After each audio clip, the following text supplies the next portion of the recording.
بەناوی خوای بەخشندەی مێرەبان سڵاوتان لێبێت بەڕێزان باز لە داهات و خەرجی عێراق دەکەین لە 6 مانگی یەکەمی ساڵی 2024 بەپشبەستن بە دوایین راپۆرتی وەزارەتی دارایی عێراق کە بڵاوی کردوەوە. دیارە کۆی داهاتەکان لەو 6 مانگە زیاتر لە 65 تریلیۆن دینار بووە، هەروە ئەو بڕپارێکی کە بۆ هەرێم نێردراوە کوموچە زیاتر لە 4 تریلیۆن و نیو پارە بۆ هەرێم هاتووە. باز لە وردەکارەکە یەکەین سەرتاگە لە داهاتەکان دەست پێ بکەین. ئەو کۆی داهاتەکان کە وەکو باسمان کرد زیاتر لە 65 میلیار و 921 میلیار 65 تریلیۆن و 921 میلیار دینار بووە. لە کۆی 65 تریلیۆنەکە داهاتی نەوت زیاتر لە 58 تریلیۆنی داهاتی نەوت بووە کە زیاتر لە 1970 داهاتی ئەو 6 مانگە لە نەوتەوە هاتووە. هەروە زیاتر لە 7 تریلیۆن و 118 میلیاریش داهاتی نانەوتی بووە، داهاتی ناوخۆوە باج و ڕسومات کە زیاتر لە 110 داهاتی نانەوتی پێکێناوە. کۆی گشتی زیاتر لە 65 تریلیۆن دینار بووە داهاتی عێراق لە 6 مانگی یەکەم لە مانگی یەک تاوەکو کۆتایی مانگی شەشی ئەم ساڵ. بەڵێ بینە سەر لە مانگەکان لەو 6 مانگە داهاتەکان چۆن بووە. کۆی گشتی داهاتەکان وەکو باسمان کرد زیاتر لە 65 تریلیۆن دینار بووە، لە مانگی یەک زیاتر لە 11 تریلیۆن دینار بووە، لە مانگی دوو مانگی شوبات زیاتر لە 8 تریلیۆن و 923 میلیار بووە، لە مانگی ئادار زیاتر لە 10 تریلیۆن و 757 میلیار دینار بووە، لە مانگی 4 مانگی نیسان زیاتر لە 11 تریلیۆن و 520 میلیار بووە، لە مانگی 5 ئایار زیاتر لە 11 تریلیۆن و 978 میلیار بووە، لە مانگی حوزێران کۆتا مانگ 11 تریلیۆن و زیاتر لە 11 تریلیۆن و 270 میلیار دینار بووە. کۆی گشتی زیاتر لە 65 تریلیۆن دینار بوو. بەم شێوە ئەوە داهاتەکانی عێراق کە وەزارەتی دارایی عێراق بڵاوی کردوێتەوە. بەڵێ بینە سەر کۆی خەرجیەکان دیارە لەو 65 تریلیۆن دیناری کە کۆی داهات بووە، کۆی خەرجیەکان 58 تریلیۆن و 253 میلیار و 981 میلیۆن و 48368 دینار بووە کە کۆی خەرجیەکان بووە.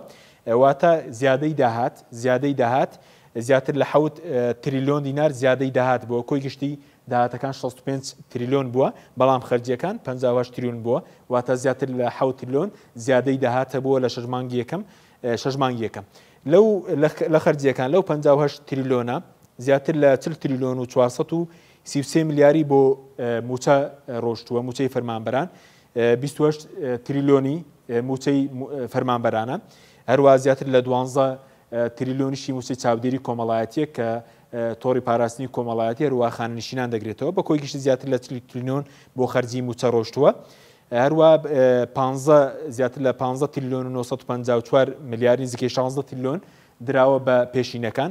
ئەوەی ترشی کە ماوەتەوە بۆ پرۆژەکانی وەبەرهێنان هەروە خەرجی بەکاربردننی فەرمانەکان خەرج کراوە، واتە زیادەی داهات سەرڕێژیە بۆ زیاتر لە 7 تریلیۆن دینار بووە. بینە سەر ئەو پارەی هاتووە بۆ هەرێم لە 6 مانگی یەکەمی 2024 ئەوەی کە دیارە تەنیا داهاتی ئەوەی کە هاتووە بۆ هەرێم موچە بووە. دیارە پشتی هەرێم لە بودجێ عێراق بۆ 6 مانگە زیاتر لە 5 تریلیۆن و 73 میلیار بووە، بەڵام 4 تریلیۆن و 565 میلیار و 345 میلیۆن و 474,877 دیناری هاتووە.